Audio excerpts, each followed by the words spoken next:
All right. Hello, everybody. Please help yourself at the buffet.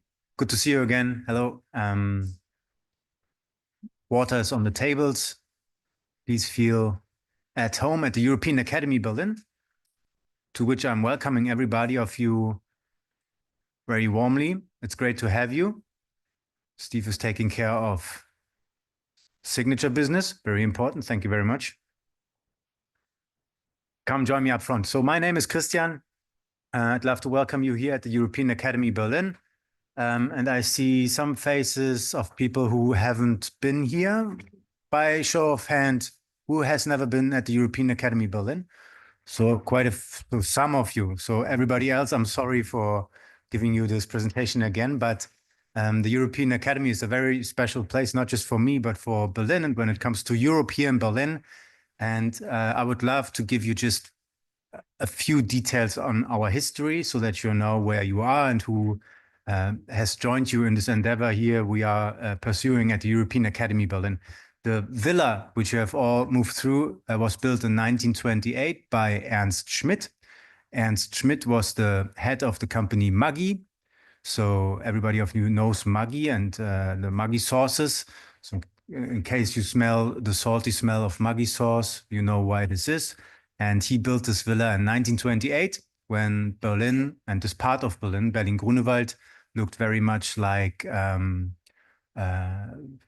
Island, for example, from which you went to the Reinhardtbühne and the new cinemas being established in the 1920s here in Berlin. So he left a good life, lived a good life with his wife, two people and some attendees here in this big villa in 1928. This is not where we started. We started out in 1963. Our organization was as NGO, NPO, erected in 1963 as a reaction to the building of the Berlin Wall in 1961 and as a reaction to John F. Kennedy's visit here in 1963, in June 1963, where he spoke the famous words, "Ich bin ein Berliner," and where he showed support for the city of Berlin in a very crucial time. And the reaction was coming from the Berlin Parliament, where people said, we need to have a place within the walled-in city of West Berlin where we can think about the future and when we can talk about the day after. So in case you don't know Berliners, you have to know that we are always thinking very long-term. We are very wisely planning our very next steps, always thinking about the future, and we're very good at that. Obviously a joke. You don't know Berliners. But this organization here has been dealing with the future of Europe for the last 60 years. We've been doing so in the walled-in city. So with the coming down of the Berlin Wall 35 years ago, next week, we had to find a new mission. And this mission consisted of bringing in the new partners, explaining everybody who these new partners were. 20 years ago, with the enlargement of the European Union, we welcomed a lot of states and neighbors into the European Union, which we knew from the time before, so we could be of assistance and of help for anybody who wanted to get to know better our new neighbors. And since 2015, 2016, 2017, with the elections of Donald Trump, Bolsonaro, Boris Johnson, many others, and the Brexit, obviously, we felt that this European project and the trajectory of the European project is not just endangered, but has to be strengthened from within. So our mission nowadays is very much to do capacity building within not just Berlin and Germany, but overall in Europe. And we do this in many facets and in many ways and shapes and forms. And one of the most interesting, obviously, form is to do this via culture. And that's why I'm very happy to have you here today and to talk with you the next couple of not just hours, but days about how to strengthen the European project through means of culture, how to see through the eyes of artists at political projects. And I'm very happy to get into touch with everybody of you and to learn more from you and to be there and of assistance if we can as European Academy Berlin in order to support you and your endeavors. And I'm very glad, Steve, that you brought this all into being here. Paul Spies, I'm also very glad that you built a bridge between Steve and me. And Yeah, welcome everybody. If you need anything, let me know. If there are problems or trouble, let me know, please. And I hand over to Steve in order to get us started for this conference.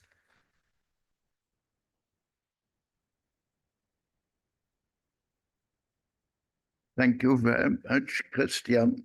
It's absolutely wonderful and necessary that such an institute doesn't exist, but that such an institute is led by unconventional but very devoted persons like Christian.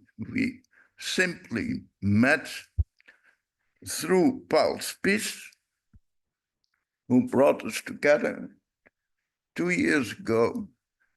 And I think within half an hour or less, Christian said, this sounds good.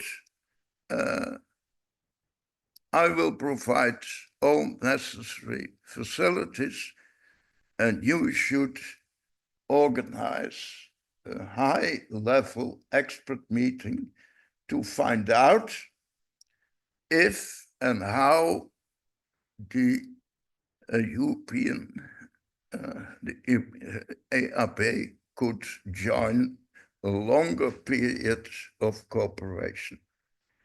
This is the second time, and if I look around the table, then we now have this time just persons who are in charge of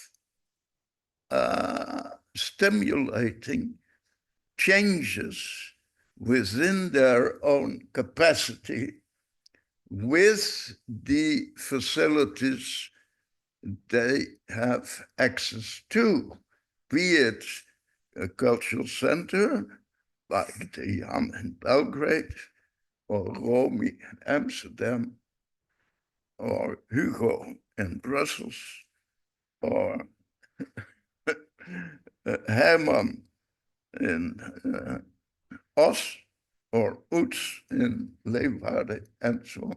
Or be it that they are involved in artistic activities where themselves or others, where they can widen the scope of their institutes, like Miguel in Juste and Mario in Ravenna, to include the responsibility component of the cultural sector in their daily practice. And that is what we are going to discuss here, to find out if these potential powers can, together in new or revitalized combinations, have influence on this growing awareness that the artist and the cultural sector, with the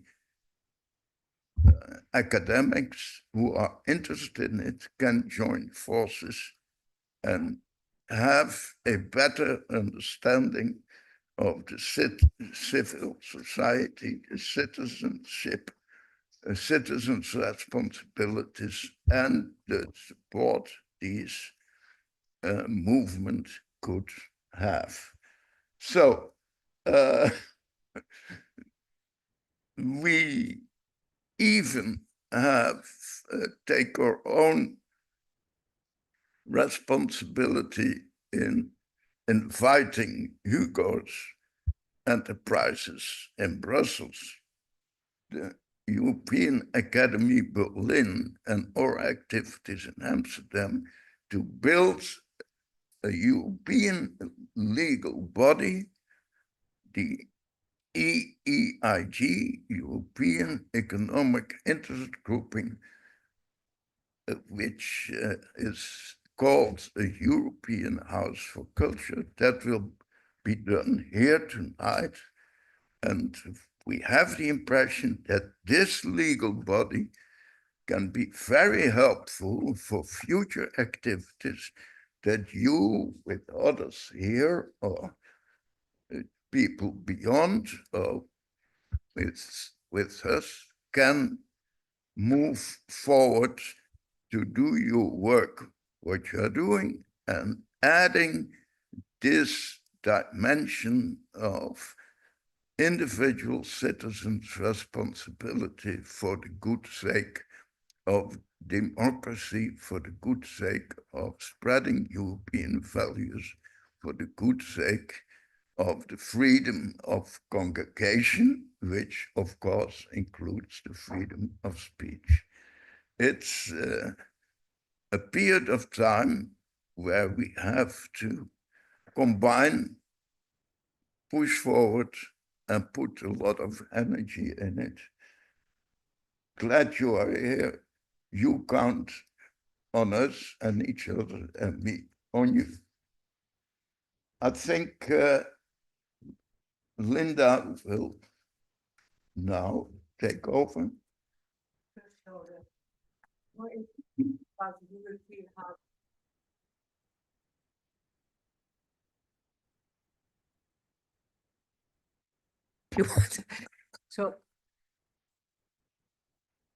So you can see what we want to do with active citizenship. Yeah, sorry, I have to do it like this.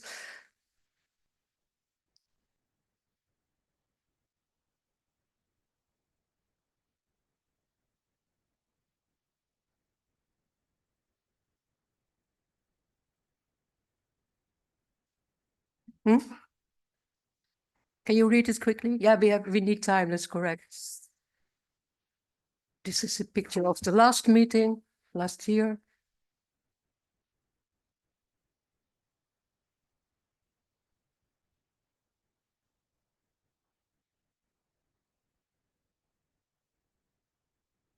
Okay, thank you so much. Okay.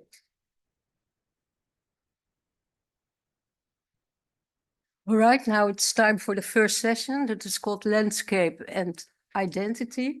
We prepare a few questions for the people who will speak in this session. I will deliver the questions. The following questions are central for me. How can landscape relate to identity? And how can landscape create a feeling of belonging? That is the first question. Which role do landscape and mapping play in fostering a collective European identity among diverse populations? And the last question, some people cannot answer on this, but the others well. For people who have been displaced due to conflict, migration, how does the loss of change of landscape affect their sense of identity? So I asked the speakers to add it in their presentations, it is already there, and to answer the questions as well. Oets, you are the first one, thank you. Give the floor to you. Thank you very much.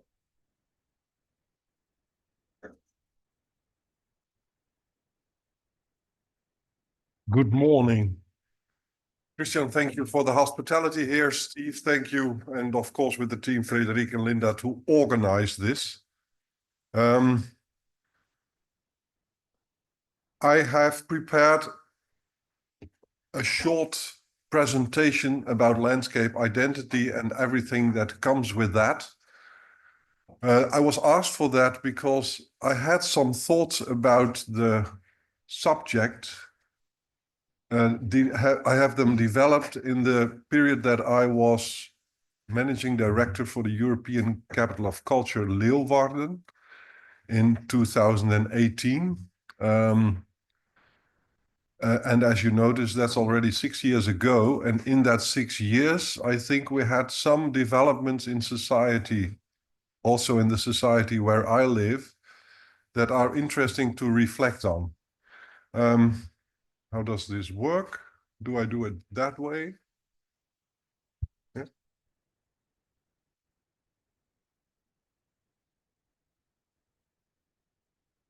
Yes, there it is.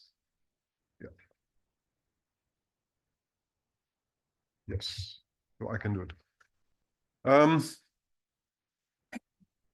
I have to explain where I come from first, and I took a. This is not Apple, so I'm directly handicapped. What you see here is a small map for you on the left side, a small map of northwest of Europe, and this map exactly describes the region where I come from. It's here, Friesland. When we were 1500 years ago, I would say it's from here to here. In the years, it became a bit smaller. And the way people perceive Friesland is the pictures right of it, in the middle and right. So it is a flat land with mills, with dikes, with canals. And in the winter, they are frozen, so then you can skate on ice, which is a hobby for all the people that live there. This is how we perceive it, what the memory is of people when they think about the region and the landscape. This is how it is described. And a Dutch writer, Geert Mak, wrote a book in 1996 with the title Hoe God verdween uit Jorvert, How God Disappeared uit Jorvert, from Jorvert, and Jorvert is a small village. And in that book, he a bit describes the countryside life that disappeared. And this is Friesland now as well. But when people write about Friesland, when they notice Friesland, when they talk about it, they never talk about towers, modernist towers in the middle of the city center. They are not talking about huge factories that produce milk that is exported to China and Africa. And they do not speak about agricultural industry. They think about romantic farms where farmers milk their cows with their hands and not with self-service robots, what the practice is nowadays. They think about farms with 28 cows and not with 580 cows, which is more the practice nowadays. So there's a lot of romantic feeling and identification with the land and the landscape based on historical notions more than it is about the daily practice and the way people live now. And that for me is, well, interesting, you can say, a bit disturbing as well now and then. In my region, many people, no, not many because it's a small region, there only live 650,000 people. A few people think about, well, how and what with that identity. So last week, a book was published by Huub Maus. He writes a lot about the region. And he calls it the Frisian split. So split when you with your legs, because on the one hand you have that romantic idea, and on the other hand you have modern life, and those two things do not go together.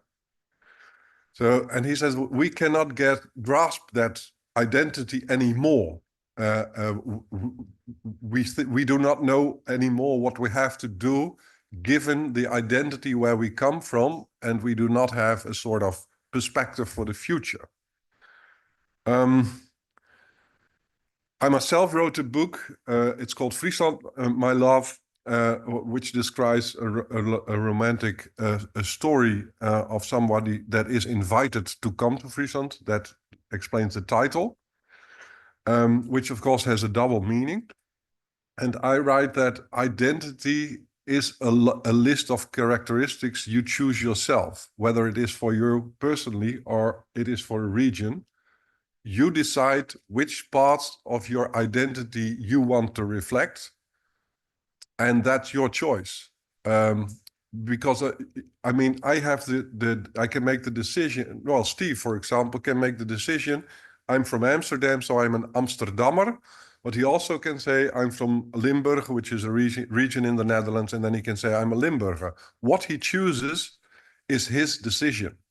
And what he presents at front is his decision. So you choose the characteristics that define your identity yourself. And I think that is the same for regions. When Friesland decides we are an innovative region about agriculture, then it is logical that they have farms with at least 500 cows. When they decide we are a romantic farming small-scale region, then they have biological small-scale farms. It's a decision you can take yourself. The identity that is dominant, says the Frisian writer Goffe Jensma about Friesland, is it is just a 19th century romantic invention, like all nationalism in Europe, which stems from the Romantic period in the 19th century. All the thinking about nations, nation states, all the thinking about characteristics that come with nations are defined in the 19th century and brought us at least 3 wars. So perhaps it's not very wise to think too much in that kind of notions. And Goffe Jensma also says, please do not take that identity as a starting point for your thoughts about how society should function, because it always leads to exclusion, in which he is true, I think. There were some changes in my region, and the last elections in the province was won by a new political party in the Netherlands, and that's called the Farmer Citizens Party. You'd better could call it the Farmers Party or the Agricultural Industry Party, because that's more what they do. But they won the election on the romantic historical feeling about the countryside that is gone, but they support the agriculture industry of Bayer, Monsanto, and other international companies. When you talk about a split, it is a split there. One of the ideas of this party now is, it was presented in the regional parliament last week, is to put the smell of manure, so the smell of dung, or for the people that do not know what dung is, the cow shit, to do that on the heritage list of the province, because they say that smell, that is part of our heritage. I had some discussions about that with a local politician that presented that, and I said, I think it's a very good idea, but then I want traditional old-fashioned cows and not soya beans fed cows, and I do not want pig shit from other parts of the Netherlands. And then she was a bit angry at me. The nice thing is that the piece of art, I presented some regional art. The piece of art was presented the same week as that discussion. That was by incidence, but still, I think it was a nice coincidence. What a bit more. So when you are in a phase that you do not know exactly anymore where you were, because we were quite clear in 2008, we were quite clear about the identity of the region. We called it then sense of community from an international perspective. That was about, that was the theme where our European Capital of Culture was about. But now with that Farmers Movement Party and the historical notions about identity, I'm not sure that I'm still I'm confused, I must say. And when you're confused, you of course go to the old thinkers to rethink the concept of identity where you were. And then if you go to Plato, he says, identity is the carrier of memories and experiences, which is, I think, a good starting point. Because in your identity, it's more a summary from where you stand than it is something you aim for. And I think that is quite a good starting point. And Spinoza says, in fact, identities are the finite expressions of the infinite. And I think that also gives you the opportunity to grasp where you are and what you are and where your region is all about. And if you go from there,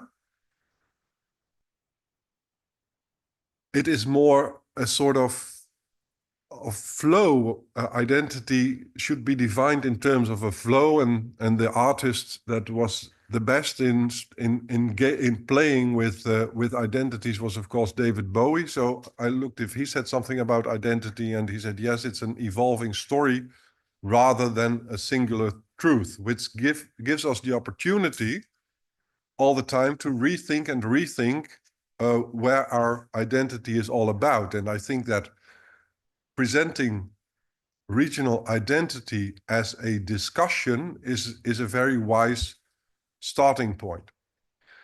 And Augustinus also, the thing is that identity is a journey of self-discovery. And that journey is very attractive, because if you make it a journey, you go and look for all the aspects that define your reality as it has grown. So I think that we then come somewhere.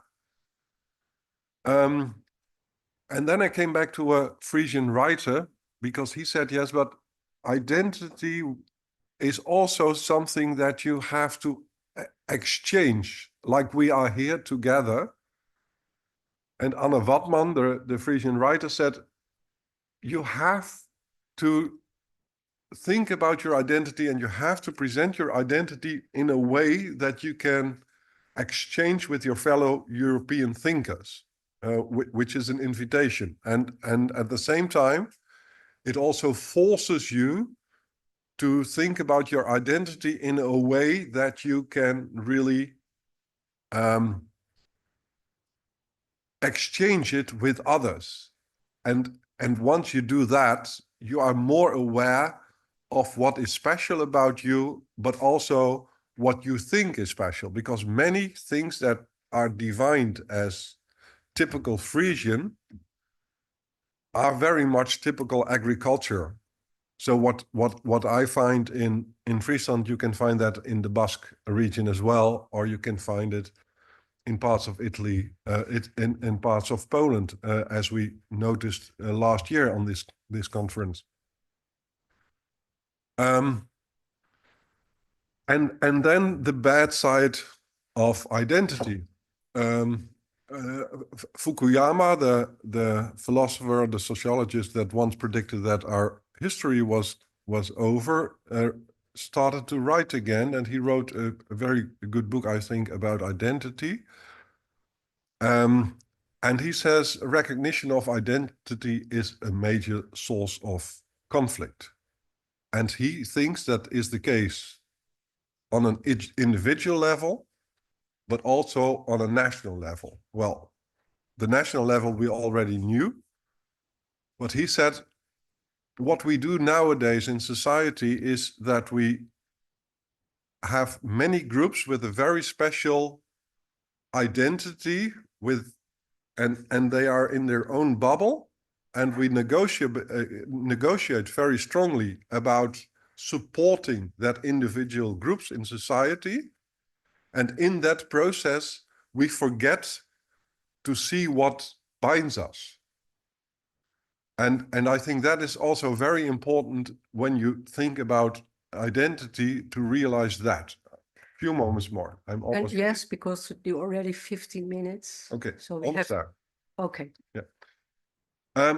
Then I want to share an idea of the artists Dekker and Van Beek in their concept Sexyland, where I worked for a while, is that they are talking about radical diversity. So they say identity, make it as strong as you want, but only if you also allow the one identity next to the other. And they call that radical diversity, and that's what they try to do in their house, which is quite good, I think. In the end, every identity is a lie, says Appia. It's for the coffee then. In one of the programs we organized in Pakhuis de Zwijger, one of the visitors said, You talk about identity all the time, but you are in search for belonging, which I think is also a nice angle for this.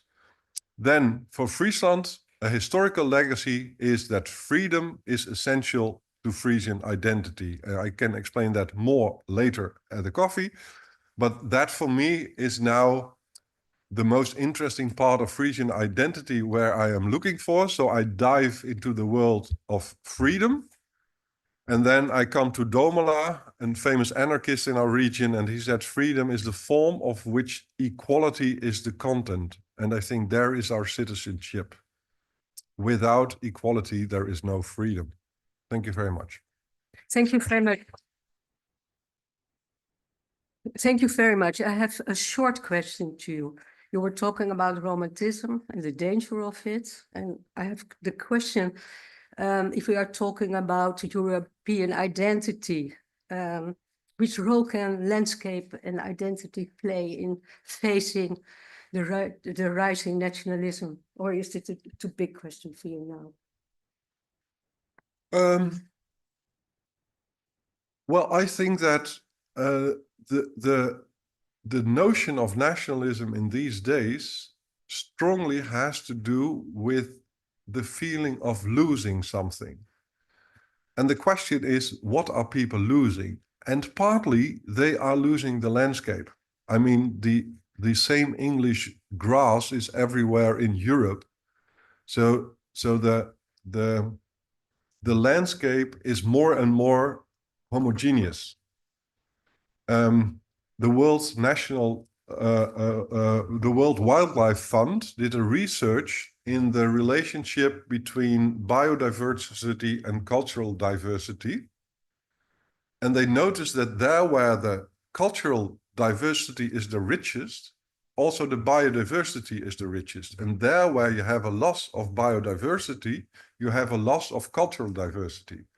So in the United States, for example, you had thousands of languages until the white people came and started to do their agriculture in the way they did. The landscape became more homogeneous, and there are only 5 languages or 6 languages left. So there is a strong connection between landscape and the race of nationalism, because I think because people feel that they miss something, but they do not know exactly what. Thank you very much. Thank you very much, Michael. Or you can do it, Michael. You can do it, Mario. Yes, this is me. Thank you. The floor is yours. And please keep it in 10 minutes because we are already out of time. Sorry.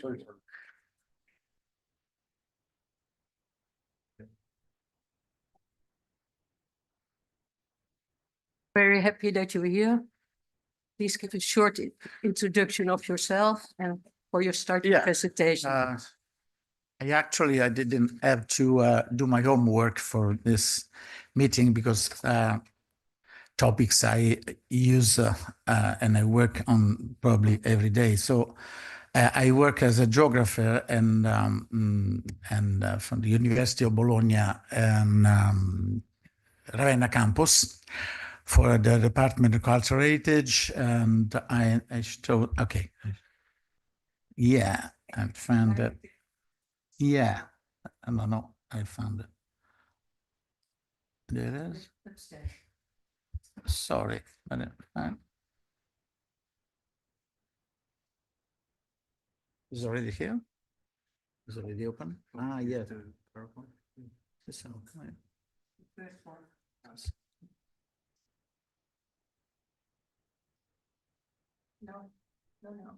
No.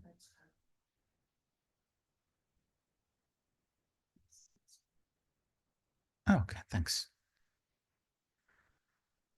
Okay. And so yeah, thanks.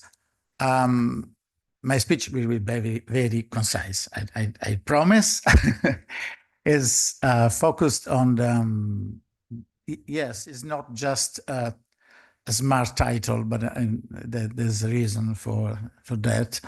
because the idea is to start from the idea that art in itself is always political. That's one side of the discourse, and cannot be but being political by its very nature.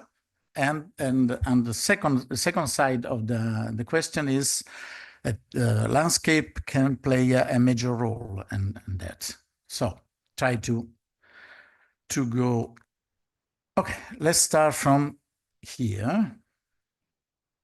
Okay. Sorry, it's a bit retarded. That's it.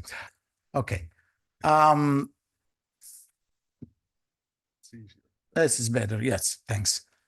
Enrico Bai, the Italian artist, wrote a book in the 80s, was called Ecology of Art. He was referring to Gregory Bateson, Ecology of Mind, of course. And he was emphasizing the idea that pollution was, first of all, in the mind, then in the environment.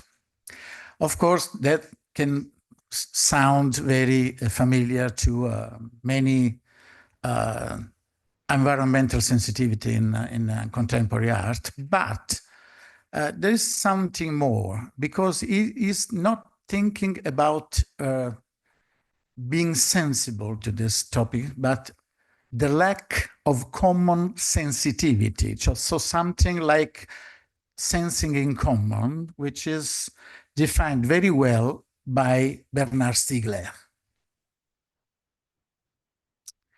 Sorry for the long quotation. I'll take time to let you read, but it's important. This is very important quotation because he's saying something like that. That first of all, art and of course artists are originally engaged politically because they are engaged in the sensibility of the other. They are working on the sensibility and collecting sensibility, which means, of course, that it's impossible not to consider politically this kind of action.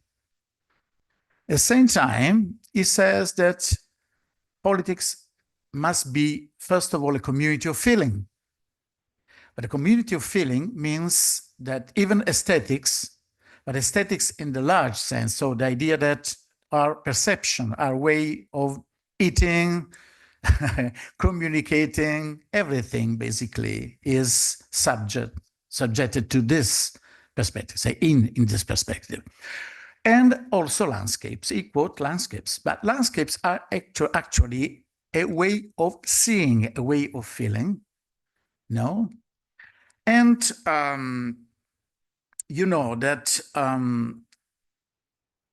this way of seeing was also coming from art in late Middle Ages. Landscape, paysage, no, was coming from there. But at the same time, you know, was also a specific organization of land, no? And this specific organization of land is tied to a sort of, to say, a bias, no? Think that when we talk about culture, culture comes from colere, which is cultivate. And we say that people, well-read people are cultivated, cultivé. And all our words about culture comes from agriculture because the rural origins are the great ground of all European culture. This means that we have a sort of bias. You remember Socrates when he says that the trees of the countryside teach me nothing. No, can teach me nothing because our idea is that culture, rights, citizenship, even good manners comes from the city, not from the countryside. So, but there's something that landscape can do to us, can do for us, which is not, related to something rhetoric or an artistic image in itself, is what we call environmental information. So the way the landscape told and tell us something which is vital. For example, in the case of the signals we have about, for example, the landslides. You know that we had many floods in Italy lately, and we had many signs of them because there's something the landscape is telling, because we have the discoloration of the rocks, you have the water flowing to the fractures. These are all information, they are in place, but must be read. No? But at the same time, they are part of it's our relationship with the world through the landscape. I know that's a bit complex as a picture, because I'm mixing a scientific approach and aesthetic approach. And so I'm sorry for being too much assertive in this, but we need to take both sides together, because otherwise we are thinking about landscape in two different ways that are not, really working together. So the idea that we have landscape as something which is tied to our identity, our belonging, is true. At the same time, landscape is where we also live, and we have a strong approach which is tied to our safety as people, because the landscape at this moment can be even our worst enemy.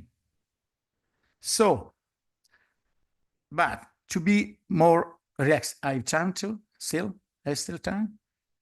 Oh, okay, I'll be late. I'm finishing. I'm finished. Yet, the idea is that I show you why landscapes can be more inclusive than maps. Okay, this is for Miguel. You should recognize it. Okay. Basically, on this map, you see that on the Portuguese side, seems that you have a very different landscape than in Spain. But basically, it's the same landscape, which is called Montado in Portugal and the Heza in Spain, because they are basically, basically are, in a way, different way to map and classify the same landscape.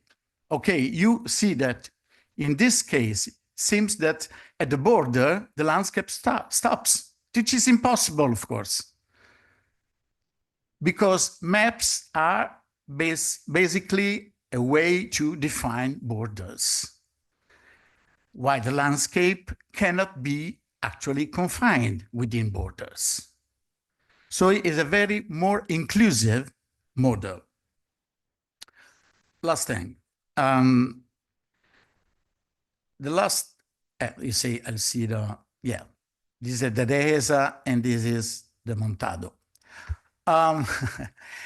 You see that basically you have the problem that we had the disappearance of all the people being able to read that landscape.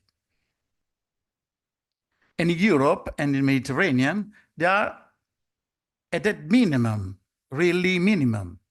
And all the knowledge they had as a community, of working community, is lost, because it is an oral knowledge, of course, basically.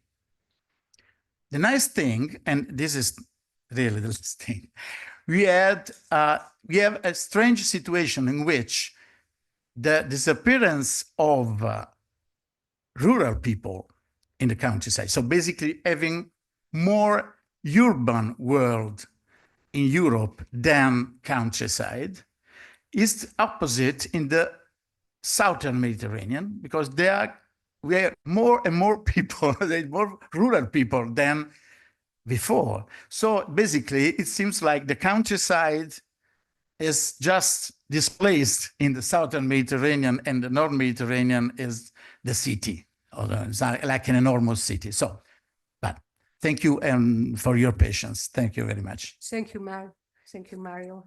Thank Yeah. you very much. Very clear. Michael, please keep it short so that we have some time for questions of Yeah. the people around. Thank you, Mario.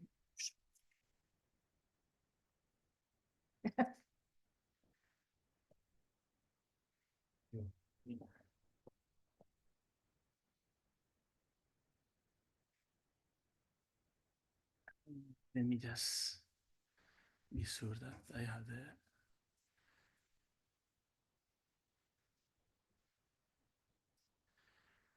Is this one? Okay.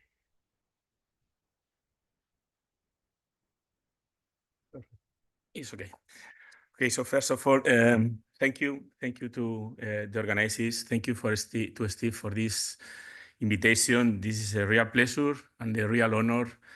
And I say from the bottom of my heart that to be here with you, sharing this important experience, and thanking also to all the organizers and this fantastic European Academy of Berlin. That is a place that should exist everywhere. So I will try to rush because my presentation is a little bit long, but I will try to concentrate in the main points. I will include a lot of images. I'm here representing the European Academy, the European and Ibero-American Academy of Juste Foundation, which is a cultural foundation based in Spain, in Juste. Juste is the place where the Emperor Charles V died. And is right now a place of memory that has been certified with the European Heritage Label presently by the European Union.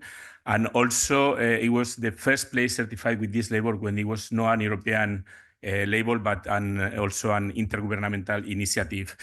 And I'm also representing here the roots of Emperor Charles V, which is a cultural root of the Council of Europe. I will mainly base my presentation on this initiative because I don't know if all of you know what is a cultural root of the Council of Europe, but I think it's important to know because for us it's a real program and strategy to really foster and increase and promote the European identity, especially through landscapes. So a cultural root of Council of Europe is a program led by the Council of Europe that now is composed by 48 routes certified from different backgrounds. The main aim is to raise awareness at European cultural about identity and European citizenship, to promote intercultural and interreligious dialogue through a better understanding of European history, to safeguard and enhance the cultural and natural heritage, and to give pride of place to cultural tourism with a view to sustainable development. So you can see from these objectives that define a cultural route that is something very much related with the European identity of places and people of Europe, and especially promoting values, but also promoting landscapes and territory, because these routes cross different territories across Europe. Here you have some of the benefits of these cultural routes, that is,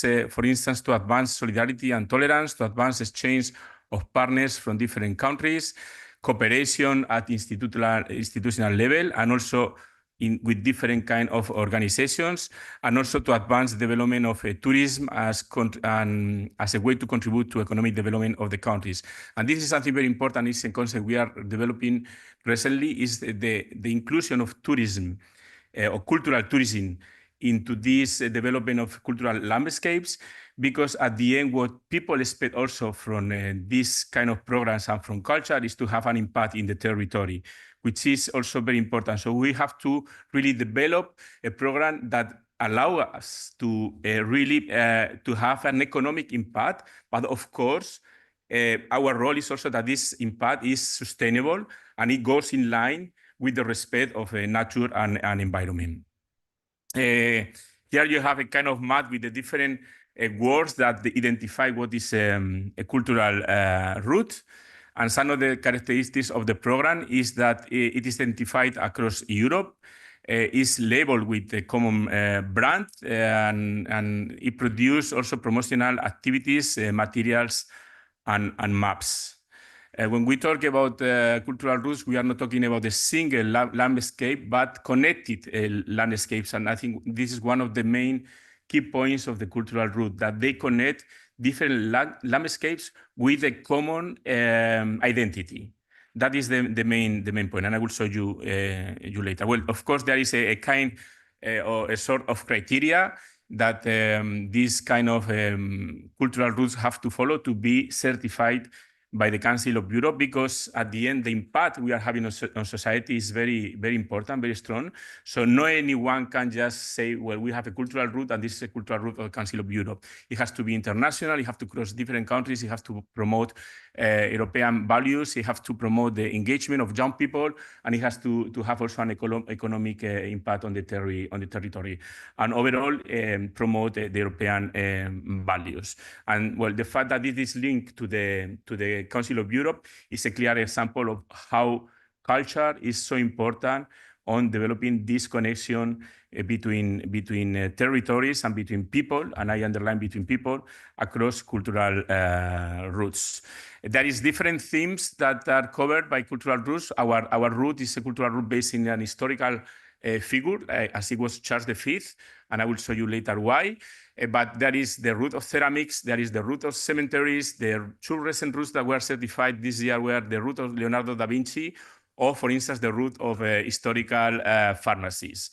So there is different topics that are covered. Some are tangible, some are more intangible, like for instance, the root of, for instance, Jewish heritage, or the root of the totalitarianism places in Europe.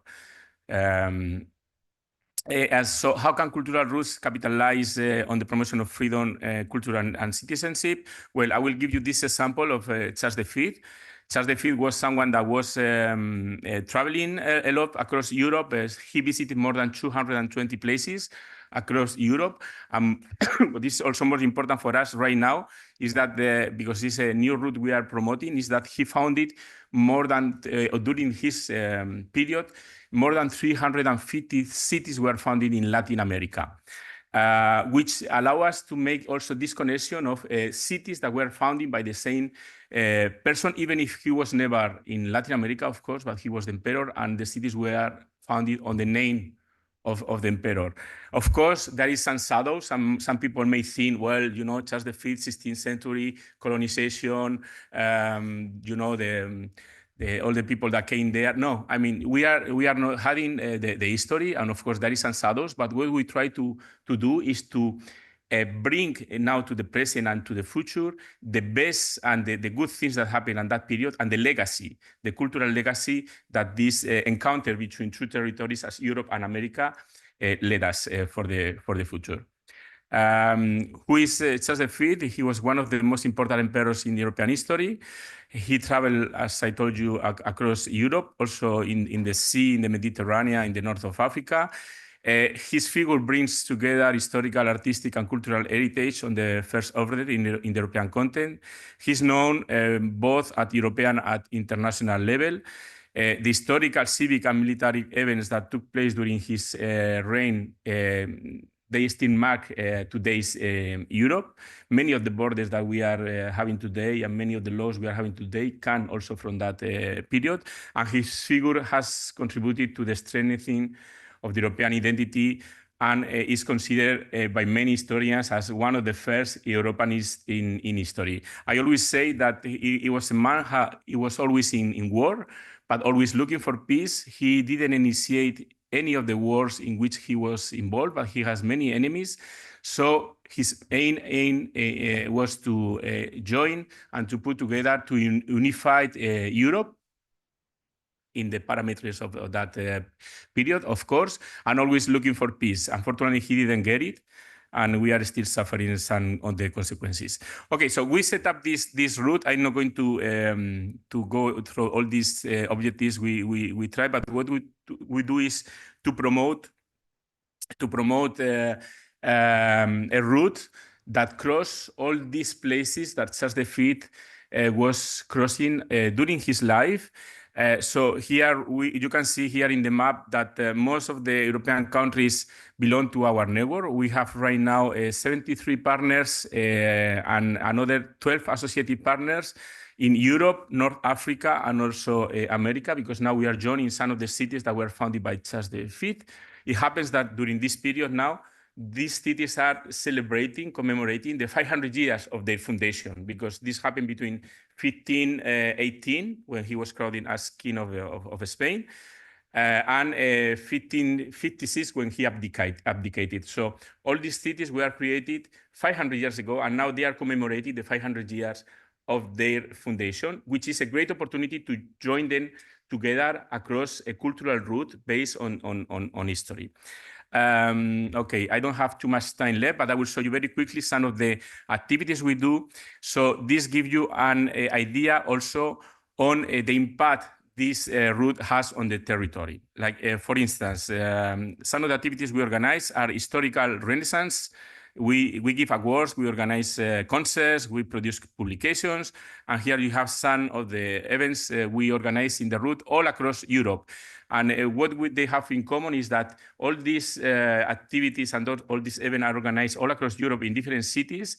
At the end, are producing historical events that put in common and make a relation between different places in Europe. Which is more important is that most of the municipalities and partners of our network, they are in rural areas, which means we are especially promoting this European identity and this common European identity in rural areas. So we are going beyond big cities. Of course, some of the cities, as you can see here in the next picture, in Brussels, where we organize the Omegang, which is a big event with 60,000 people and so on. But most of the events are happening in small places in Europe, and this is what is really important for us. We have produced many, let's say, many activities to involve artists also on enhancing this part of histories by painting, by producing music, by photography, and also, of course, by recovering the costumes of that period. And now it's almost 10 minutes. So I will finish with some, here you have some figures of the people involved in some, just in 10 of the cities. Like we are involving 180,000 people, just in 10 of the partners. You can imagine which is the impact at a total level. And there is many activities that are organized with young people, like university courses, training courses, and activities with that engage young people with old people, because also the idea is to transmit the knowledge from generation to generation.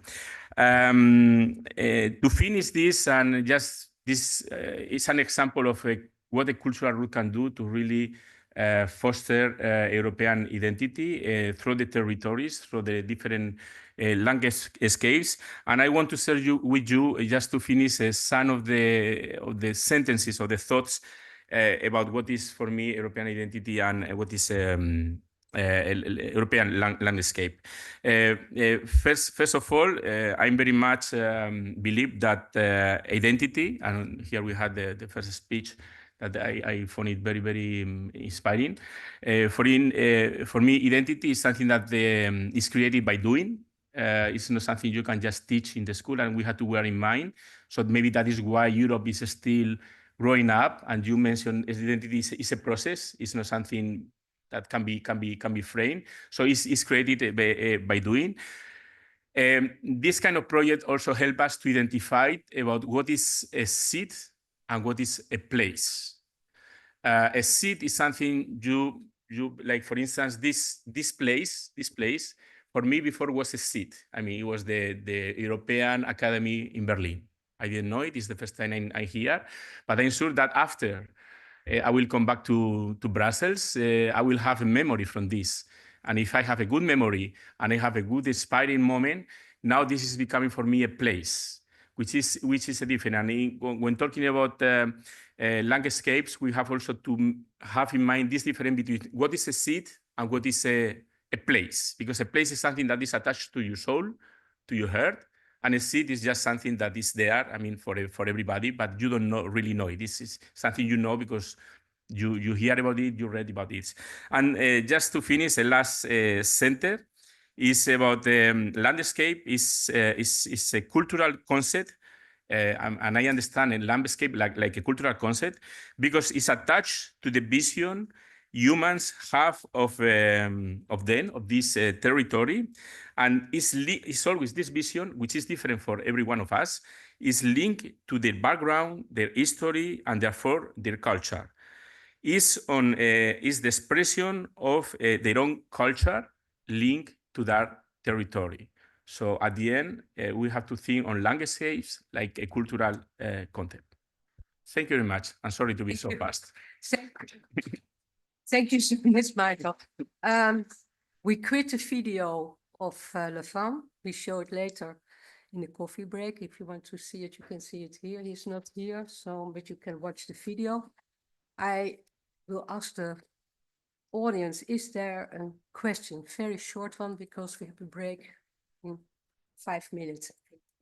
Are there some questions to people who has just presented their ideas about landscape and identity? Who can I give the floor?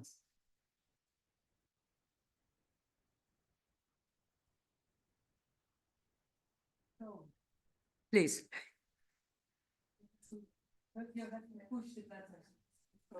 Hello. Yes. Your address, please. Hi. My name is Romy Heijmans. I haven't met all of you yet, but I'm from Parijs de Zwijger in Amsterdam. I have a question to Miguel.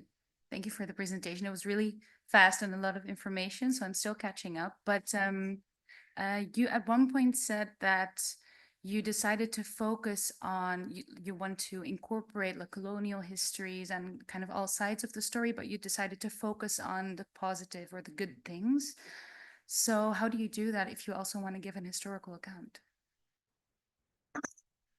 Okay, thank you for the question, which is something of a kind of fashion question nowadays, and especially with everything that is happening with Latin America, and even some countries. Maybe you hear about some countries like Mexico are asking our king to forgive, to be forgiven by what happened 500 years ago, and it's really in fact something that is in the present. And it's one of our main barriers we are facing right now, especially with projects like this, because we are also working in other cultural routes. Like, for instance, now I was in Latin America recently, and we are helping and advising them to develop the route of the origins and the domestication of the chocolate or the cacao, which also came during that period to Spain, and then it spread across Europe. We don't have problems there because they focus very much on something that is from there and is produced there. So we help them to produce the route and to see the internationality of this product. And they also see that from a very commercial point of view. We see the project from a cultural point of view, like a product that is connecting culture, which is the cacao, that was traveling across Latin America, and then it came to Spain, and from Spain it spread across Europe, and then spread globally. And we don't have problems with that, except for the vision we have. In the case of figures like Charles V, because he's coming from the 16th period, which was the period what we call the discovery, and we had all these conquistadores. I don't know how to say that in English. It's a kind of tricky way, but what we are focusing mainly on the legacy and the culture legacy mainly that we bring to America, but of course the cultural legacy that America bring to Europe. I will give you an example. I have my colleagues here, which is Italian. Would you understand Italian cuisine without tomato, for instance? I mean, there was a conflict at the beginning, and it was normal. It was a different period. It was the period of encounter. War was very normal, and there was a lot of different clash. But there was the positive thing was that there was an exchange of knowledge, products, culture, and this is what we try to enhance. And the mix of these products and how this culture adapted to that territory, and how the culture and products that came from there adapt to our territory, creating a new identity and a new a new culture. That is what we try to promote. Of course, there is shadows, we don't hide them, but for sure there will be always people that will focus more on the bad things and will try to, I mean, the important thing is not to discuss about what was wrong.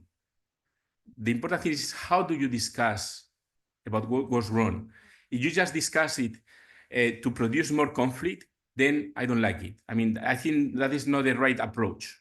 We have also to discuss history in a way that is constructive and always look in the history with the eyes of the period in which happened. I mean, if I start smoking right now, everybody will start looking at me at what are you doing, or I start to use a plastic bottle, because but 20 years ago, that was no problem.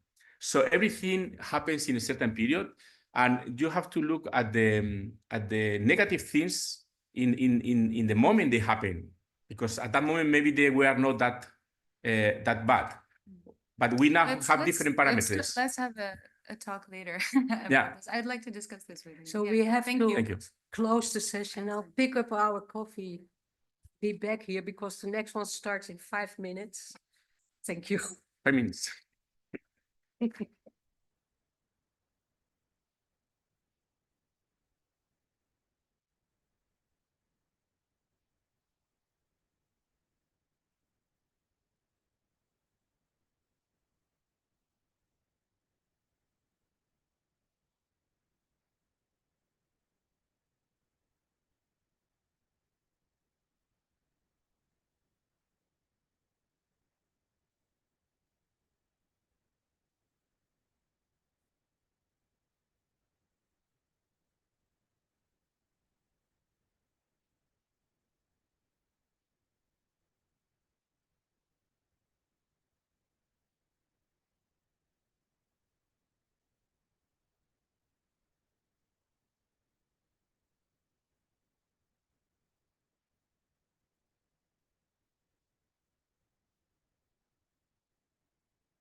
I call them in, so I have the microphone. Everybody, please come back. Break is over.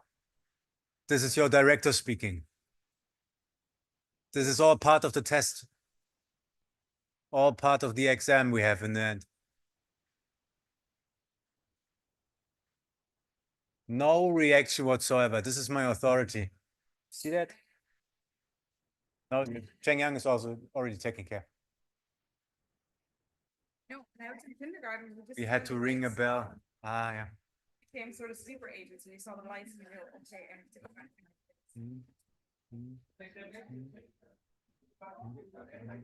Doesn't help.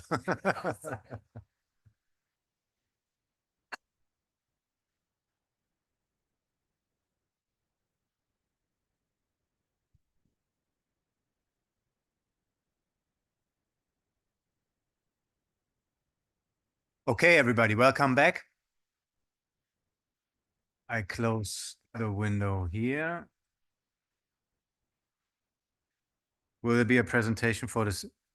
Joseph, you have a presentation, right? So I don't turn the beamer off. So great, you're back. We will continue with two testimonials. First of Akudo Kiyosha Meki Usuagu. It's great to have you again with us. And the title of this whole section is What Role, Responsibility and Ambition Does Society Give to Artists and Cultural Workers Active in the Public Space? How are they contributing to the citizenship component of Europe? This will take up to 10 minutes, I assume. So I will turn the lights on and off when we reach 10 minutes. Something we should start doing. No, don't feel threatened. So I think this will go until 10 past 2. This is something to be manageable. And then we have somebody talking who's always within the time limit. So I don't have any fears about Joseph being in his time limit when he comes second here for his testimony. But Akudo, you're first. Great that you're here. Please start. Yeah, thank you so much for having me. And I think I will definitely be in time limits because I thought I had like 5 minutes to speak. So I just prepared something really short, which is Let's also, see. I don't have a presentation. So I think specifically there was a question to me about the role of art or the artist in shaping civil society. And I wanted to expand that a little bit and maybe talk about the artist or art as a part of civil society, as a natural part of civil society, and maybe in a particular context that is more related to the research that I have done in this area.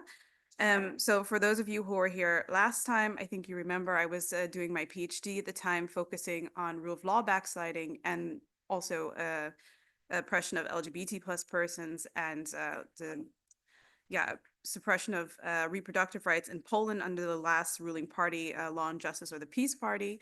And it was actually a few weeks before the last Polish parliamentary elections, which kind of ended in a net win for peace, but they were not able to build a coalition. So now we have a PO platform in power. So the opposition then is now in power, but then it wasn't really sure what this outcome would be.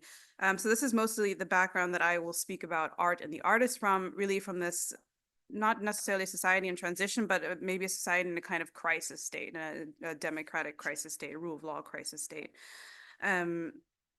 And I think this gives like a little bit of background to where artists, but also activists, and sometimes it's a bit blurry between the two because a lot of artists were also activists in this time or became activists in this time, kind of the environment they were in. It was really an environment, I think, of a bit of a battle, a kind of battle over the future of Poland, the democratic future of Poland, if there would be a democratic future of Poland, and where Poland's place would be in Europe and in the EU. Just to give a bit of context to what is happening kind of in the background. And actually for my research, I didn't look at art or artist, but especially after getting an invitation to speak at this event last year, I started looking at, okay, well, what kind of art do you see, for instance, in protest movements or information campaigns? And the more I looked at this, the more I realized that art and the artists were really ubiquitous with the resistance, with these protest movements. They really went hand in hand with them. They were inspired by them. They became part of them. And this is why I think of them more as part of the tapestry of civil society and not just something that contributes to civil society or that's maybe altered by it. And when I conducted interviews and looked at documents, it really seemed like artists and activists, or maybe more traditional activists, really had the same reasons for for getting into their work. So whether they were producing art for activism or becoming pure activists, a lot of them were inspired by, ironically, by this kind of oppressive environment, this fear that they would experience a loss of rights, and this fear that their country was now kind of leaving the orbit of where states belonging to the European Union should have been. Which meant that there were some people who were artists who were never, although I think art and politics are intimately tied. There were artists who never considered themselves political, who had never made expressed political statements before, who were now really trying to enter this kind of political field. And they performed a couple of things here. I think last presentation I had last year was very full of different pictures and different descriptions, but I'll condense these down to have a shorter presentation. I think firstly, it was very important for artists to really amplify existing movements, whether this was kind of immortalizing figures and different movements, creating symbols to memorialize different movements. Last year, I showed the red lightning bolt. This is something that has now become synonymous with Polish women's strike, but also with all kinds of dialogues and discourses about reproductive rights in Poland. And this was just created by a singular artist who herself didn't feel at the time very political. So they really tried to buttress things that were already happening. They added to things. I think I played a short clip last year of a protest song that had been made using footage of these women's protests for reproductive rights, and then had been played at subsequent protests. So it became also kind of a protest song for the protests themselves, and a kind of cyclical relationship between culture and activism. I spoke also briefly about the role of culture in kind of humanizing the dehumanized and the faceless. So I talked about documentary films and photo exhibitions that featured judges who were being oppressed in this kind of attack on the rule of law. So this really made a concept and a topic that ordinarily is really about treaties and law and the Polish constitution into something that really talked about the actual human cost of this rule of law crisis in a way that I thought was quite beautiful. There are a lot of really intimate shots of how the judges were being affected emotionally and financially. There were also, I didn't talk about this last year, but I talked about this in my thesis. There were also a lot of kind of social campaigns around LGBT plus persons to humanize them, so that this dehumanizing discourse of LGBT ideology and this attack on Polish values was kind of not nullified, but made weaker, because you could then see them as human beings in these beautiful photo shots or these beautiful works of art that then brought a human face back to individuals who are being passed off as an ideology or as a danger. And lastly, I think art was really integral in being provocative. So calling out authorities, subverting power relations. I think if anyone studied, for instance, humor, there's a lot of research about the role of irony and the role of these different plays in kind of subverting existing power structures and relations. And this was also quite an important use for culture and art. And lastly, to really encourage discourse, contemplation, and new ways of thinking, and also just to encourage societal reflection. Kind of how did we get here? What are the circumstances that created the realities that we're seeing in Poland, and how can this change? How can new conversations happen? So in short, that is really where I saw the role of the artist as a part, an integral part of civil society, just related to my research. Thank you very much. So next testimonial will come from Joseph. Please stay seated. I will move to the lectern, and you come here and have your presentation from here. Please, Joseph. I introduce you. Everybody knows you. Joseph Sassoon Zimmer, artist and philosopher from Amsterdam, speaks to us about the need for contextualization of artworks in the museum. The identity of the artist should play a part. Welcome, Joseph. Your presentation already here. I started. And then we fluently go over into the roundtable discussion.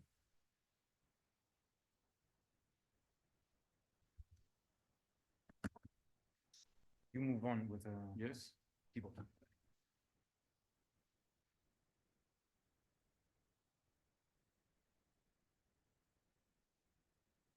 Good midday to everybody. Oh. Let me see. This one? Yeah, you can do And like then this. it goes? Okay.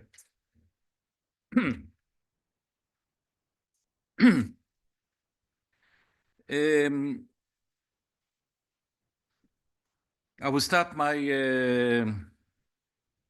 short introduction to a specific research of mine, where I decided many years ago, so to say the number of years is about 50 years now, to reclaim what belonged to me, what I refer to as a restorative breathing in reverse, where I found that there were many empty pages in the information which we received by the museum. They erased a lot of information which I thought they were for utmost important. And I will show you today part of my research. I will show you now the map. The entire world is in a cover leaf. I think each one of us is aware of the power of Christianity, if it's active or passive. I mean, we are being read by this force until today. Sometime I will elaborate about the images that I will show you, and I will read the title of the work, and sometime I will just show you the image. So this image, it is an artwork which I call Jerusalem Surrounded by Mountains, the history of plumbing. In this case, Jerusalem remains the source of that energy which drives our intellectual engagement with culture and politics. And from 1987, you can see it from the other side, and this is the glass. This work actually, it's important for my research. I made it in London in 1976. I called it Toward Perpetual Peace. I based it on the philosophical writing of Kant and, of course, Saint Augustinus. What you see here, it's actually a funeral from the three monotheistic religion. On your right side is actually Christianity, and then you see the Islam and the Jews. So toward perpetual peace. And this is actually my identity. The identity is, in fact, the destruction of the temple about 2,000 years ago, the Solomonic temple in Jerusalem, which reappeared as a black square by every house of every faithful Jew. So when a faithful Jew enters his home, since 2,000 years, he sees the black square. It's about 50 by 50 centimeters. And he remembers that he lives in a non-architecture environment. And from there, of course, we have the Talmud Bavli, which is the entire Jewish thought. It's text. And from there, I've emerged to epistemic architecture. Let me remind you of Victor Hugo in Hunchback of the Notre Dame, book 5, chapter 2, where he analyzed the meaning of architecture. The Temple of Solomon, for example, was not alone the binding of the Holy Book, it was the Holy Book itself. And Heinrich Heine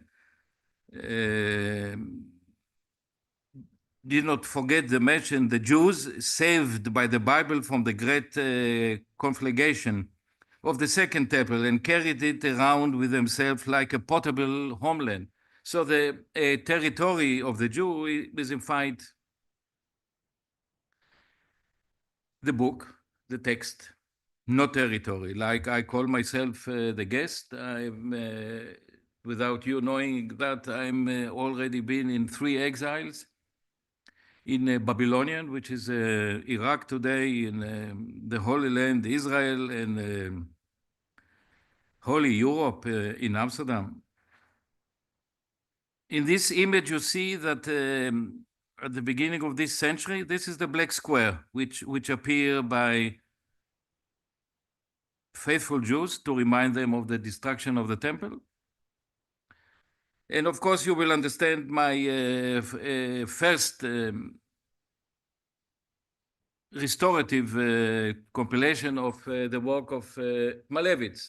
So you cannot read Malevich anymore without understanding the meaning of the destruction of the temple and the concept of black upon white in the memory of the destruction of the temple. This work is in the collection of Stedelijk Museum of Amsterdam. I call it the guardians of the war. That means the artists should guard the door of the museum. Remember also Kafka?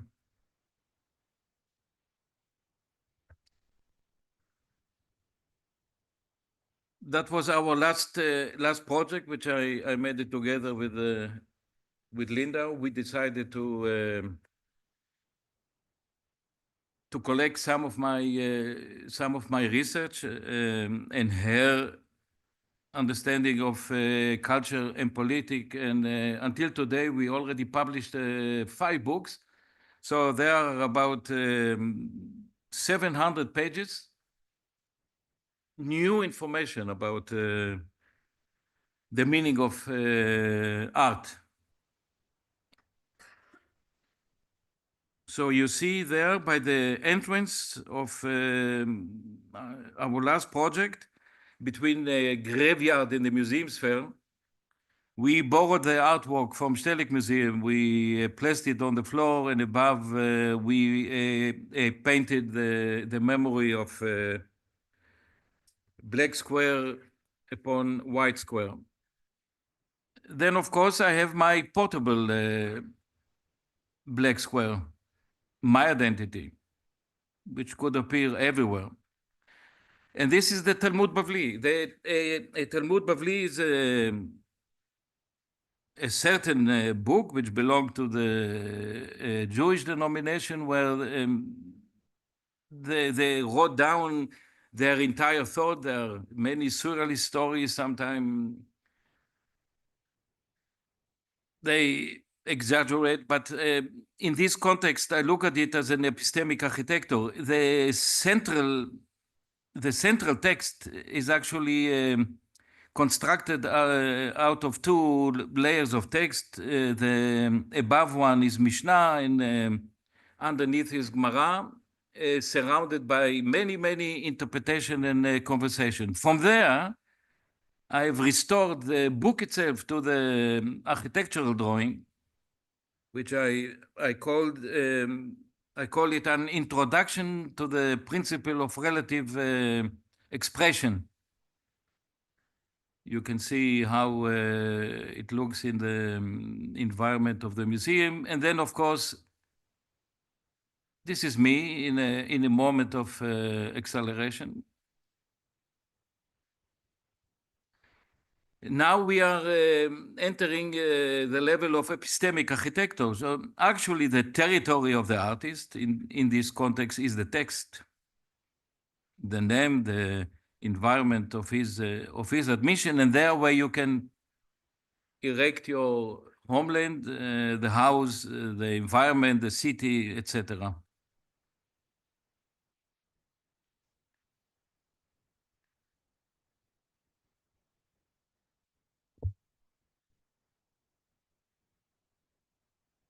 So this is a model of epistemic architecture. That was the presentation in Sittard at New Domeinen. So every block is not really a block of wood. This is full of texts and letters. You can see it from the other side. I'm doing as fast as I can. This is, of course, the idea of a city. Of course, we know that Cain murdered his son, but he also became the first architect. Or there where I have a lot of confusion, the meaning of the architect and the meaning of the murderer. Initial architect became the initial murderer became the initial architect. In the tradition of a Jewish graveyard, we always have this kind of trees. So they should be 10 as a memory. And you see there on the right side, this is actually my graveyard. This is the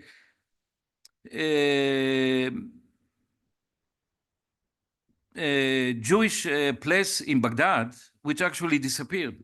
It does not exist anymore. So I've built 36 models in wood. First of all, we installed all the 36 models in many places in Amsterdam, in a university, in a garage, in a mosque, and then we collected them, and then now they became the official between graveyard and the museums fair. Here you can see them in a different image. And of course, next to it was the great graveyard. Here I'm thinking.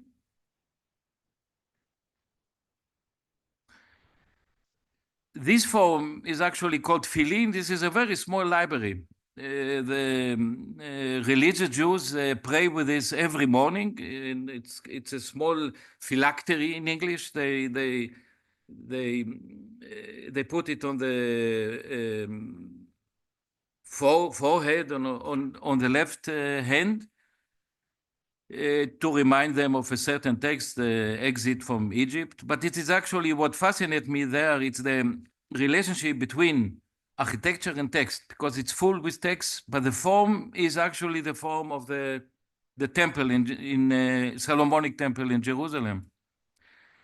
So I like to play chess. I made for it a chess game. So now I will explain a little bit about certain work. Here it's the work of Albert Dürer, Melancholia N. The block on the left side, you can see a complete artwork, and then I of course analyze the meaning of this work. It's part of my research. You can see when you take the up section of the block to the second, you will get the Star of David, and of course, you realize that he understood very well the destruction of the temple of King Solomon in Jerusalem. What fascinates me the most is actually in the etching itself, you see on one face of the block a skull. So he also understood the moment when Jesus crucified, he went down and he cleared Adam of his sins, and then he flown back to paradise. So this is my letter. I wrote a lot of letters. Actually, I was influenced by many other artists who wrote letters.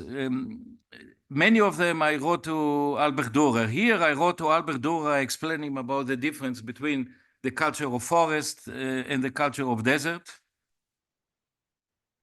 Don't forget that I'm here in my third exile. Well, this is a synthesis of my problem. You see the piano as a masterpiece of the West in terms of music, and it's lean on 3 oud. It's the coin of Makam. This is the Middle East music, so we can understand it as we wish, if it's oppressed or it's birthplace.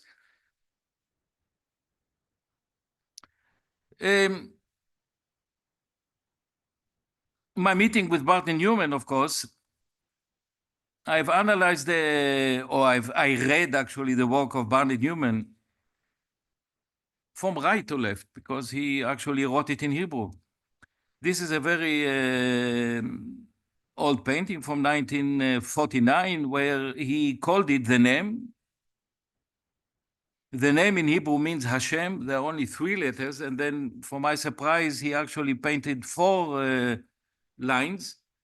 But when you read it from right to left, you see that he actually painted the Tetragrammaton, the name of God.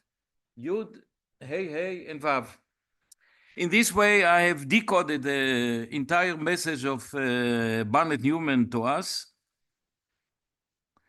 And then, of course, I had to also reflect on our great artist, Mondrian, in relationship to Talmud Bavli. It's about covering, which is not covering. This, by the way, this work is in the collection of Kunstmuseum Den Haag. They changed its name. Another artist, Marcel Duchamp. Joseph? Time No, is no, running. I have Time is to running out. finish. I go very fast now. Huh? No, Marcel Duchamp. But of course, all what I'm telling you now, we already published 5 Thank you very books. much. No, I have to go to the end of the images at least. Huh? Go to the end of the images, Yes. but we're on a You tight see, schedule.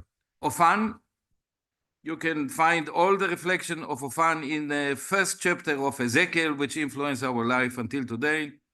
And then, of course, since we are in Germany, I have to remind you about 2 important artists. One is Wolf Hostel. You can see his face above. And underneath him, Joseph Beuys. The person above said that he is a Jew, which he lied. And the other one underneath, he said, I'm the victim, which he lied as well. Joseph Beuys was a member of the AOD. This is a fascist political German party founded in 1965 by old Nazis. In all my texts, I do not refer to Joseph Beuys as an ex-Nazi. Of course, he volunteered for 14 years to fight for the ideology of Hitler. I called it ex-Nazi. And he was candidate number 2. Today, nobody remembers what AOD is. We only know what AfD is. So that was my statement to explain him, that I know what he did.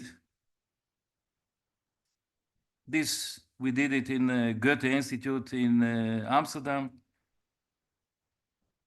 Pity I cannot explain you everything, but at least you see the images. Of course, you are aware of his work. Towards perpetual peace, the 2 birds of Noah, the raven and the dove. The Golden Gate, I had to do it now in Jerusalem with all our situation in the Middle East, of course. The gate is sealed, so the Mashiach cannot enter and save us, because the Islam built a graveyard, and the announcer of the Mashiach, Eliyahu, cannot enter because he's from the family of Kohanim. That was the artwork. 6 more photos. The Golden Gate, which I related it to St. Hubertus.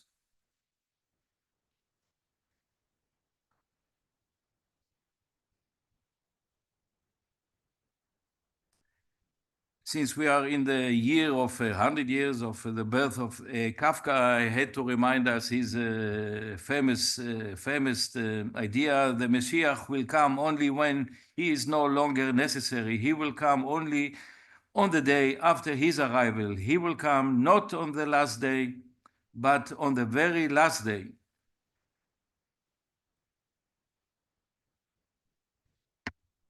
That's it. Thank you very much, Joseph. Thank you very much, Akudo. So what we have now is 15 minutes of roundtable discussion. Feel free to ask anybody who presented anything. I will have a speakers list here in front, and it would help me tremendously if you could put up your name sign in case you would like to ask or say something. And then I invite you to either ask questions or comment on the presentations we just saw.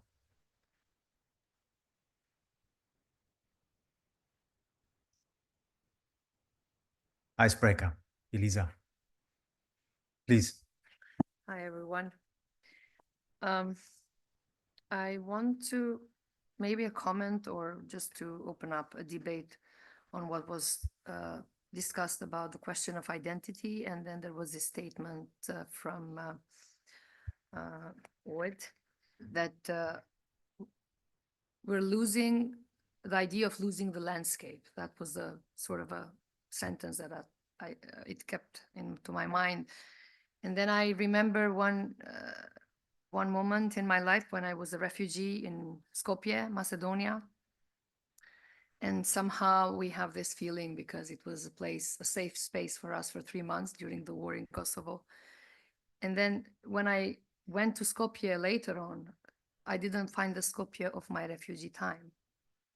Because then the Macedonians, in the idea of constructing their identity, national identity, and becoming an EU member state and whatever, probably you know the project of Skopje 2014, and they digged into the history to recreate the idea of national identity. So the Skopje that I had in my mind, and I have a memory of a place, as you said, it's not there anymore. Even though I never lived there, it was just a period of 3 months. But this idea of a short sense of belonging there, feeling safe, and creating new relations and friends in a very hard time of Kosovo people, I mean, it's just disappeared. So here I can say that it's not the idea of losing a landscape, it's just constructing a new landscape for the sake of one's identity, which doesn't represent the whole people of Macedonia at the end of the day, because there are other minorities living there. So how can you explain that? What can you add to that?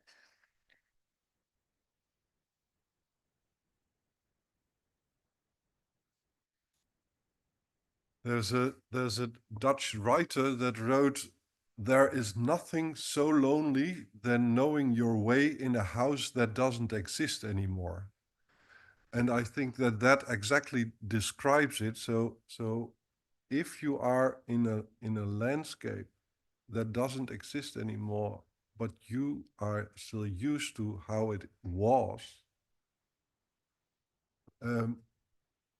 gives you that feeling of loneliness, of not being in the reality you want to be in. And I think that is the explanation. Yeah, yeah, yeah, yeah, that's it. Yeah.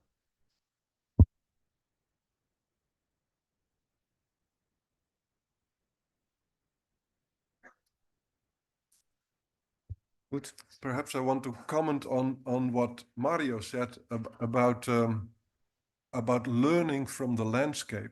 In Leeuwarden, my hometown, there's a professor in he knows everything about meadow birds, and meadow birds go from one area to the other. So the meadow birds from Friesland who have their eggs there go to Portugal, then to Africa, and then back again. And he discovered that these meadow birds, earlier than you can find with other research means, discover how fertile a soil is. So they know exactly that they shouldn't go to that certain area anymore because it was too dry and there are no worms, or because there's too much poison in the soil and there are no worms anymore, or it is not wet enough because they know that it has to be wet to find their food.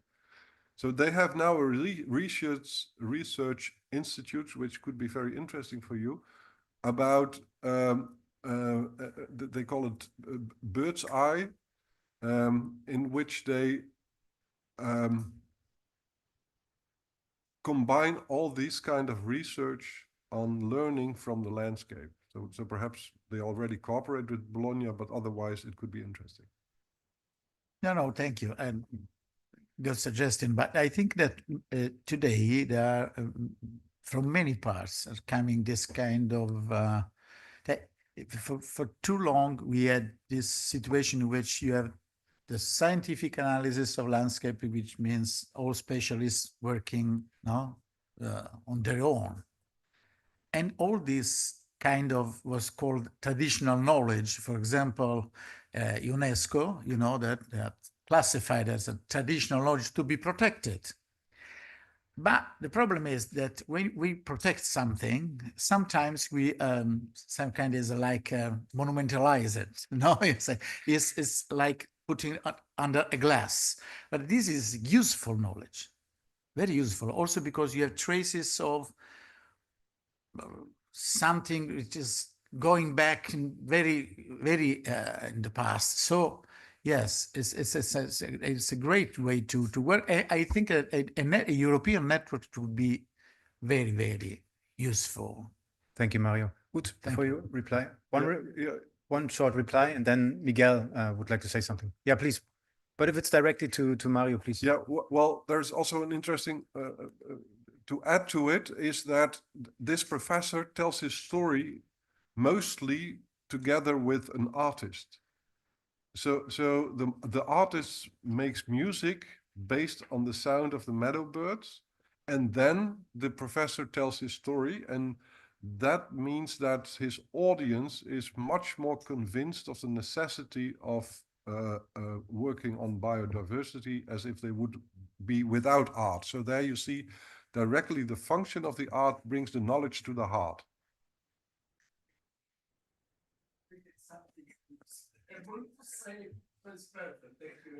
Miguel, please, you're next in line. Yeah, thank you. I just wanted to comment on what Elisa said, because for me, we have to take into account the question of relativity when talking about landscape. And as I mentioned, landscape is very attached to each human being and everyone, and is multidimensional, is also a time concept, because it's attached to every person. So when you visit this place, and it happens to me also when, for instance, I have been living already for 25 years in Brussels. I don't know how, but it happens. But every time I come back to my birthplace, I see it differently.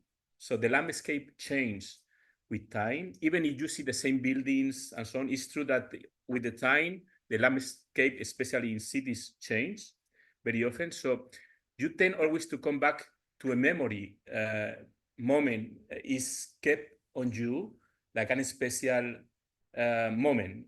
So we as humans keep these memories, and this is our landscape. Which is the role of artists on this? As you mentioned, you have a memory, you have a vision of this place, which for you is a place, is attached to your history, to your own identity. And the role of artists to that, and it's very much linked with history, and it's very much linked with what we do, for instance, with cultural root, and it's very much linked with what we do in the European Union, is to recover by culture our history. So people, general people, normal citizens, normal between brackets, can really understand that the landscape they see is not just that one, but there is an history behind, there is different visions, and there is different meanings. And what they are seeing right now is the result of a process that happened in the past. And I think the only way to really show what is a landscape from different points of view is through culture. I mean, because we, by creating culture and by different cultural expressions, we really get into people's soul, into people's heart. So in a way, we make people understand that this is something that is alive. And when you see, well, I lost I feel like an orphan because I don't find my place anymore. I mean, for you, it will be always the place, but you see, you notice the difference. So maybe your role is to explain people from there that before it wasn't like that. So, and that is our role as people working in the cultural sector, to make people understand that a place, a landscape, has different visions. It's the only way to really support this orphanism you can feel, and make people understand that our history is important. The European Union is doing that every time. when we are trying to create a common European identity, we are basing that on the diversity of Europe. I mean, and when we talk about diversity, we talk about diversity of culture, but also the diversity of history in time. So the landscape in Europe changed completely in the last, I don't know, 500, 200, 1,000 years, but it's still part of our history, part of our culture. So we try to learn which part of this history we have in common to create this new identity that is a common identity to us. So at the end, what you have in your place is something that is not just belonging to you, but is belonging to everybody else, even those who are now seeing that in the new way that it was created. They should know there is a past, not just or accept that this is the only vision. Sorry. Sorry? Did you visit Scotland? No, I don't have the chance. I just talking about the moment because I yeah. Yes, please. I totally understand your point of view, and this is how the idea of European citizenship should come together, bringing common stories and pieces, bits and pieces of different cultures together, and orienting ourselves, as you said, more on a positive aspect of our layers of history, because not every part of Europe has very, how to say, positive history. For example, Balkans, it's not like that. Any of It's us. very complicated. Any of us. But anyhow, I'm not going into that. The idea that I raised the question was that we talked about different layers and forms of identities, especially now in the in the liquid, how to say, way of life and communication, the way of how we exist. And then, we still have approaches, even in my country, where I come from, but also in the region, that go back to the idea of nation states, very monocentric or top-down idea of history, of memory, and which is very exclusive, to be honest. And this is my concern, because it will not produce this big picture of unified in diversity. So we all talk about diversity, but then you see people that somehow they are afraid and they kind of stick to what they are, and they're not too open to other forms of identities and knowing the other, and accepting the other. So in the Balkans, I think this should be really a big debate in different layers, not just historical one. What we share, because we share a lot, actually. I don't know if you saw a documentary film, which is whose song is this? It's very funny movie, very simple one. But the lady goes, Bulgarian lady, I think, goes through the Balkans and asks, whose song is this? And then people are fighting that it's our song and it's ours. So, I mean, we share a lot.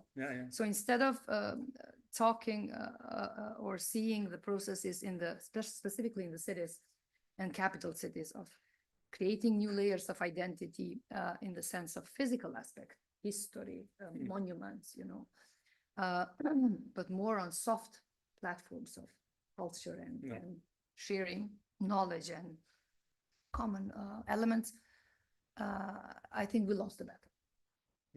So that's why I think the whole Balkan area, the Western Balkans, should have a new approach on how to create a new dialogue for peace and for being a part of Europe. And embrace these common values. Yeah, and I completely agree with you. I mean, that should be the way, but also not just inside, but also from outside, because at the end, the vision they are projecting right now from the Balkans outside is the new one. So the fight should be inside and outside. Yeah, sure. And for sure, it's through culture that it can be done, because it will remain there. I mean, in some way. Is the only way, because if you use the official channels like history, university, or administration, public administration, they will go more in the easy direction, which is the one that has been imposed in the recent times. That's why the bottom up and the artistic scene and culture, it's necessity. Thank you. I have to started cut it a mention little bit regard- short. You can comment it, but we will have to leave in 5 minutes in order to be on time at the Humboldt Forum. But please feel free to comment. No? Yeah. Your identity. Well, regarding Skopje, I think if somebody didn't visit Skopje recently, then you cannot really have this vision of heritage and how important heritage is, because this is something like a Disneyland, like a new plus season Disneyland. Yeah, I think in this case of like when we're talking about Balkans, the only thing can help through the art and exchange of artists and moving from one country to another. But that's only if we are allowed to that. We don't have much of the support. So they're just individual cases, organizations, non-governmental organizations that are trying to do this kind of exchanges. I think that's really most important because young people, young generations, they really like to live together, to work together. But Great. Thank you. official narrative is completely different still.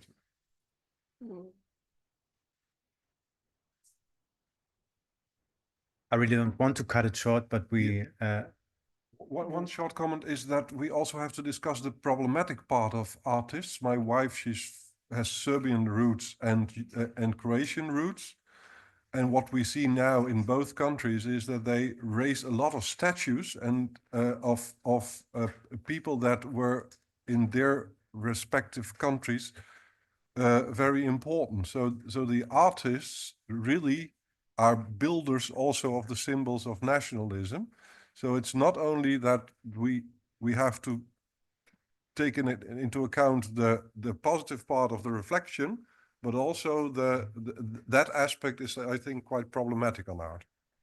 Thank you very much, everybody. So we are a little bit more than 20 people, and it's always hard to get a big group moving through the city.